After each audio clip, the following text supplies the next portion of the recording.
not giving medical advice. It's purely informational, educational, and entertainment.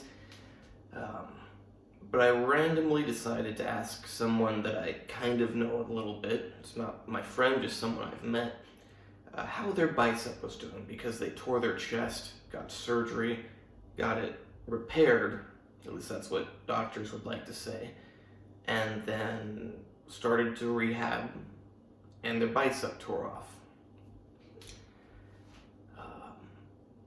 Now that was, I don't know, something like 9 months ago that the bicep tore, over a year ago that the chest tore. But I was thinking, like, he's gonna say, yeah, it's really weak, but I'm working on it. Skipping a lot of the details, what he said is it's not better at all. My wife always says, don't show it on yourself. So I'm here, but if I go like this, you can see on camera where I'm pointing.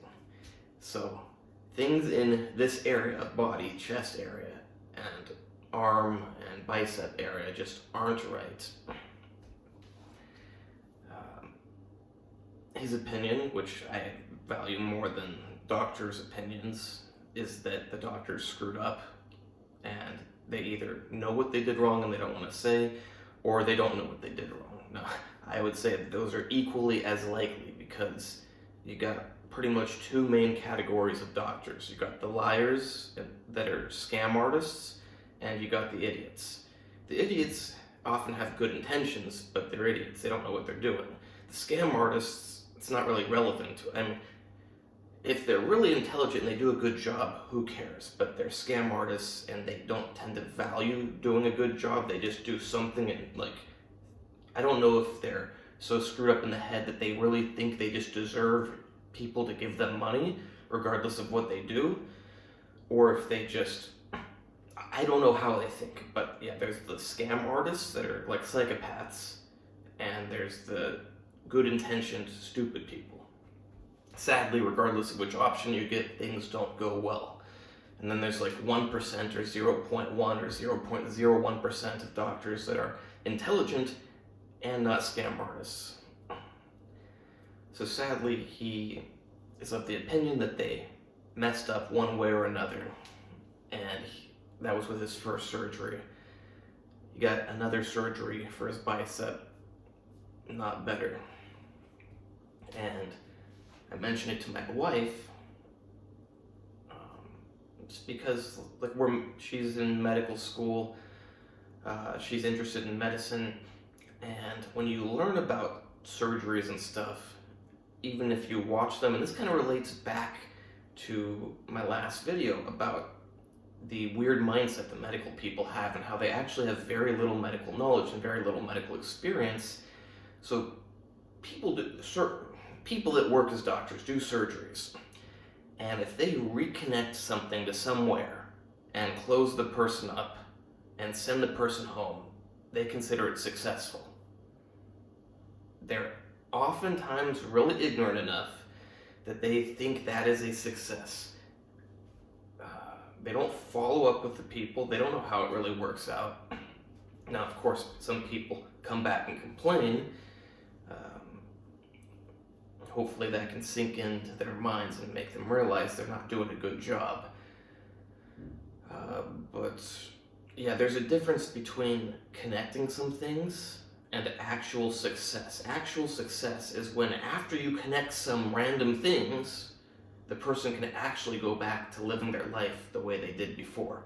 Now, of course, sometimes you're going to have such a horrible trauma that nothing can make you go back to how you were before. But, for a lot of things, like tearing a tendon or a muscle or breaking a bone, you should be able to go back pretty much to where you were before, given enough time, if the surgery was actually successful. But I was talking to my wife, and I was thinking, I think I do know one person who's had surgery. Well, again, I don't know if I would actually call it successful, but I don't know if I know even one person who's had a surgery of the musculoskeletal system that could actually be labeled as a success. And the more time that goes on that I'm in medical school, that I watch surgeries, I start to think, maybe just everyone I know and that I've met had bad luck. Maybe it's really a good idea to get surgery when something goes wrong. And very sad that this guy I mentioned is having no results, but good for me that I got that slap in my face that reminded me, no, actually, these people are butchers that destroy people's lives. And there's no nicer way to put it, because that's really what they do most of the time. Now, I'm not saying surgery for appendicitis is bad, but at least for the musculoskeletal system, 99% of the time, who knows, 99.9% of the time, these surgeries are unsuccessful. They do not allow people to go back to their life before the surgery. Most people have to get multiple surgeries.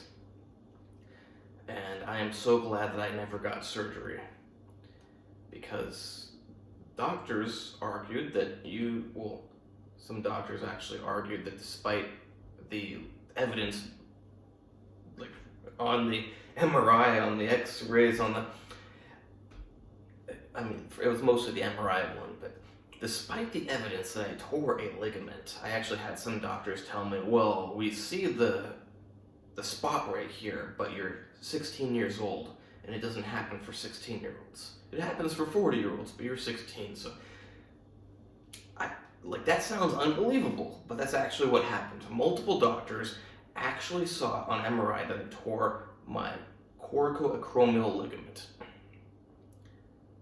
And they literally just said, oh, it's just a random spot that shouldn't be there because you didn't tear it. But then the ones that thought something could be wrong, and if you talk to them about coracoacromial ligament tears, they're all like, well, it cannot heal without surgery. And then if you do some research and you look into the success rates of surgery, I don't remember because this was a long time ago, 10 years ago, they're extremely low. And they're not extremely low for a single surgery. They're extremely low for consecutive surgeries. It was something like after 3 or 4 surgeries, there's like a 5% or 10% success rate. Does that sound good to you? It sounds horrible to me. Yeah, it's very sad that these surgeries can be done correctly. You can actually fix people. But 99, or I'm just making up this number, but some really, really high percentage of the time, like 99% of the time, the people that went to medical school and decided to do this to make money, because either they're greedy or they're stupid but have good intentions, which are equally as bad, they do not do successful surgeries for people. And it's a big issue.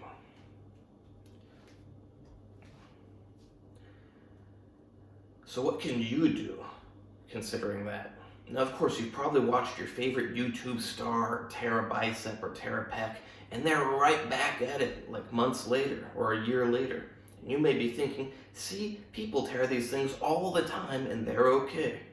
There's a big difference between a mega millionaire YouTube star who knows lots of people and can find the best orthopedic surgeon who only works on ultra-rich athletes, and a normal person who's gonna, maybe search the internet, read some reviews, talk to some people, and try to find an orthopedic surgeon. A person that writes it on their name tag and they cosplay as an orthopedic surgeon, and they get to do their playland stuff and satisfy their ego or their wallet or whatever it is. Because the sad thing is, the stupid people that have good intentions, my English keeps getting worse and worse. They're selfish. Yeah, they, in some sort of way, have good intentions. Now, maybe they're too ignorant to realize they're stupid. I don't know. But if you have enough, probably they're just too ignorant to realize they're stupid, or too stupid to realize they're stupid. But if you are stupid but can realize you're stupid and realize you don't actually have the ability to do things, it is your duty not to do them, because if you do them, you will mess them up and ruin people's lives. And I do think there are also some people that realize they have no idea what they're doing. That's why they get imposter syndrome. It's not a syndrome, it's because you are an imposter. You are cosplaying as a doctor, going through the motions to satisfy your ego. And again, there are other people that are just so stupid, they don't realize they're stupid, but they have good intentions. All of that aside, what can you do about this? You can, number one, make sure to do your best not to get injured in the first place. That is number one. Number two, if you do get injured, hopefully you don't get a full tear. Because if you get a full tear of most things, you need surgery.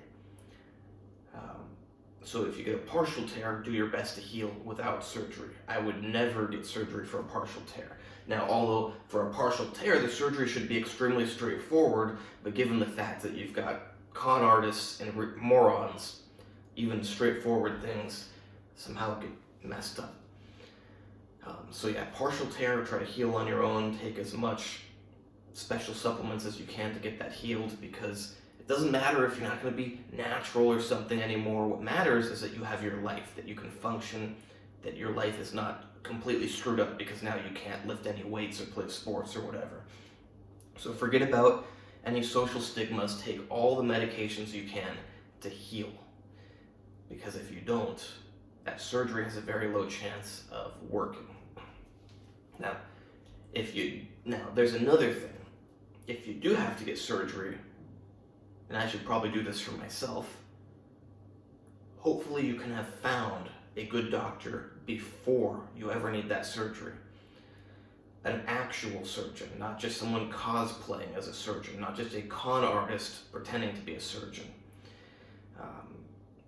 I should probably do that. You should probably do that, because there is a chance that someday either of us will tear something completely and need surgery. I tore my coracoacromial ligament completely. I could stick my finger between the bones, but with persistence, good luck, and God on my side, it healed.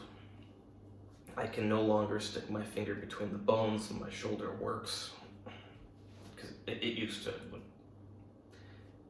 And somehow doctors, they don't even feel the area. They just do MRI, then they see this big old spot on MRI, and they're like, oh, well, it looks like a coracoacromial ligament tear, but you're 16 years old. Doesn't happen to 16-year-olds. It's like, well, what about the fact that you can stick your finger? I was in too much pain to even think of, not from that, but from other things. I had multiple injuries all at the same time. That was just one of the more obvious ones. So although it might even be impossible if you're not an ultra mega millionaire, famous person or something, we should probably try to somehow find an actual surgeon ahead of time, so that if you ever need to go to one, you can. But that can be very hard, because I shouldn't even say if you have enough money and your health is worth all the money you have, even if that surgeon's halfway across the world, if you have a really good reason to believe they can successfully do the surgery, it's probably worth it to fly halfway around the world and go somewhere else. But how do you find an actual surgeon if you're not a mega millionaire? I don't know. Because every normal person I know, I think there was a person I went to high school with who might have had successful surgery. That's saying a lot. I gotta think back all the way back then, and then there's one person.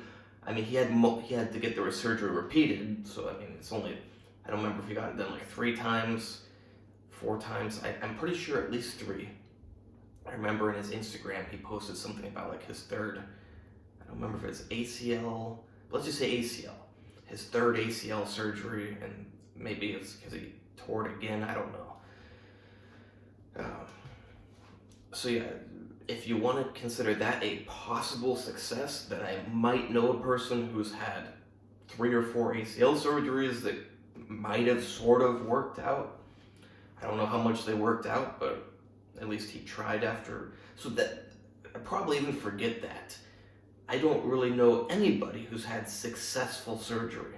Yes, the cosplayers or the con artists connected some things. The person could walk on their leg, or they could move their arm without weights. But were they able to go back to being normal or close enough? No. It's very sad. It actually makes me think that I should work as an orthopedic surgeon because I am a capable person. Although orthopedic surgery is not my specialty that I have done my whole life, I have studied in multiple ways the biochemistry of the human body. I'm an expert on it. I'm not afraid to say that. I don't care if someone has a medical degree. I don't care that I don't have a medical degree at the moment. I am an expert on the human organism's biochemistry and molecular biology. But it does compel me to work as an orthopedic surgeon, to do things right. Because I'm the kind of person, I do things right.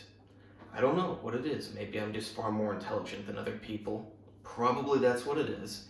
But when I do things, for some reason, they work. When other people do things, they don't work. So yeah, try not to get injured. If you get a partial tear, try to heal it with medications. If you get a partial tear, contact me. We can work together. I've had a lot of partial tears. I've had full tears.